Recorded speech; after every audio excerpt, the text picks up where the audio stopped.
وہ قوم فلاح نہیں پا سکتی جس کی سربراہ ایک عورت ہو. اس کی وضاحت چاہیے، یعنی عورت کی حکمرانی کے حوالے سے. ایز سچ اس کی کوئی تخصیص تو نہیں تھی، مگر اگر آپ غور کریں تو یہاں لفظ ہیں فلاح نہیں پا سکتی. یہ نہیں کہا کہ کوئی عورت حکمران نہیں ہو سکتی. اگر آپ حدیث پہ غور کریں تو آپ کو مطلب بڑا صاف نظر آتا ہے کہ حدیث یہ نہیں فرما رہے حضور کہ عورت آپ کی سربراہ نہیں ہو سکتی، مگر یہ ضرور فرمایا ہے کہ اگر عورت سربراہ ہوگی تو قوم فلاح نہیں پا سکتی. اس کی بنیادی وجوہات بہت ہیں جو ہم ڈسکس نہیں، مگر آئے ذرا تاریخ میں ایک جائزہ تھوڑا سا لے لیں. ام المومنین عائشہ صدیقہ کی قیادت میں ان سے بڑی عورت تو زمین و آسمان میں تصور نہیں کی جا سکتی. She is the first greatest ever born teacher on God's service. حضرت حضور نے فرمایا کہ دنیا میں 4 عورتیں معزز ہیں. ان میں حضرت سارہ کا ذکر کیا، حضرت خدیجہ الکبریٰ کا ذکر کیا، سیدہ مریم صدیقہ کا ذکر کیا، اور آسیہ بنت مزاحم فرعون کی بیوی کا ذکر کیا. مگر فرمایا عائشہ کو ان پہ ایسی فضیلت ہے جیسے سرید کو باقی کھانوں پہ. وجہ کہ ان میں سے کوئی عورت استاد نہیں تھی. ام المومنین عائشہ صدیقہ کی شادی جو اتنی کم عمری میں ہوئی تو اس کی وجہ کوئی ازدواجی ایٹیچیوڈ نہیں تھا.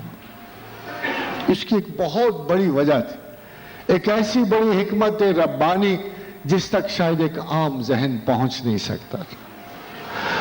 حضرت تمام امہات المومنین سے زیادہ 18 حدیث مروی ہیں، اور ام المومنین عائشہ صدیقہ سے 5000 حدیث کی روایت ہے.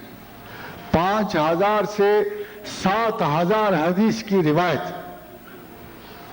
حضور گرامی مرتبت کی زندگی کا ایک حصہ، ایک مکمل حصہ، 1/4 حصہ اگر ام المومنین عائشہ صدیقہ نہ ہوتی تو مسلمانوں تک نہ پہنچتا.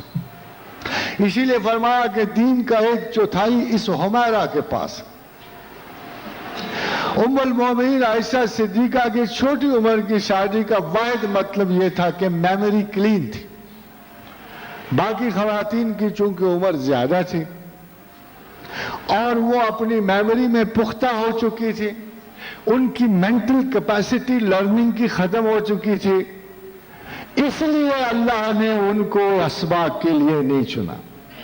اللہ نے اس کے برعکس ایک چھوٹی سی لڑکی کو چنا جس کا حافظہ بالکل تر و تازہ، جس کو اپنے خاوند سے بے انداز محبت، جس کے گھر میں رسول اللہ کی محبت کے ہر وقت نغمے الاپے جاتے تھے.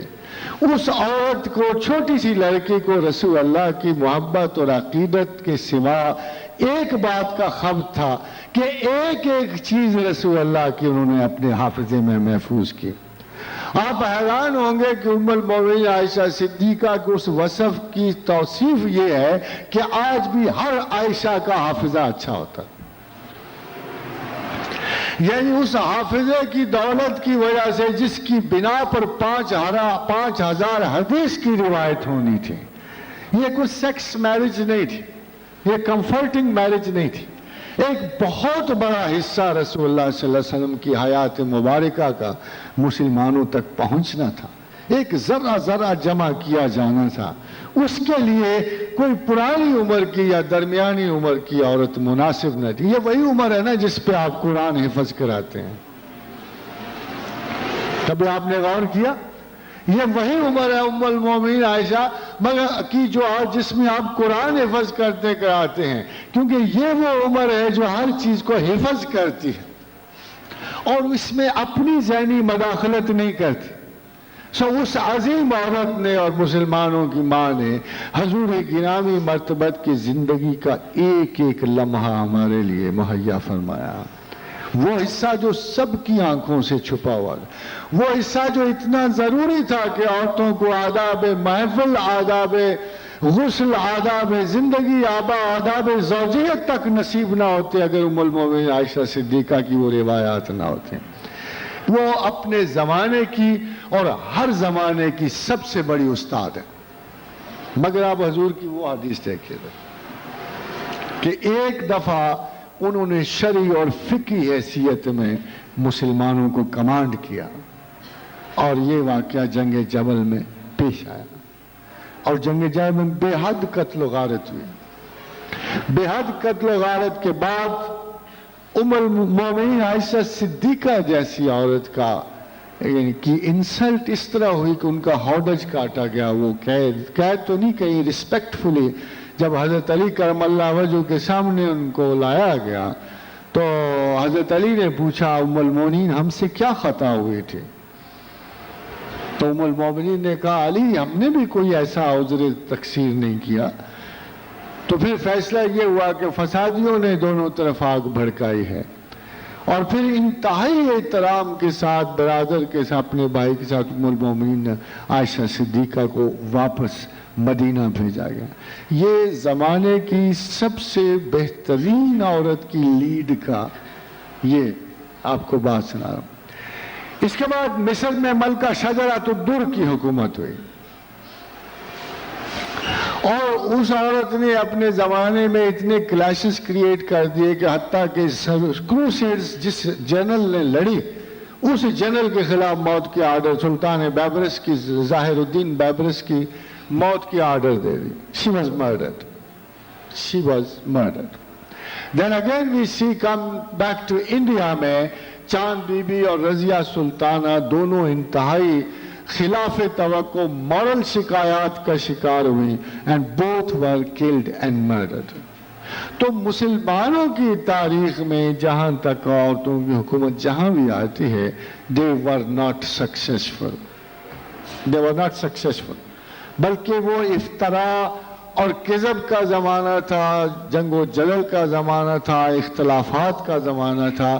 مگر میں جیسے آپ سے کہہ رہا ہوں کہ عورتوں کی حکومت کی ممانعت نہیں آئی ہے, مگر یہ آیا ہے ایڈوائز کہ if a woman will lead you, you will not be in benefit. Yes. That's all. یہ فلسفی آف اسلامک پنشمنٹس کے حوالے سے ایک سوال کیا گیا ہے. ایک اور تھوڑی سی بات آپ کو اسی ضمن میں بتا جاؤں کہ ایک عورت کی مرد حکومت کا مطلب یہ ہے کہ men are totally failing.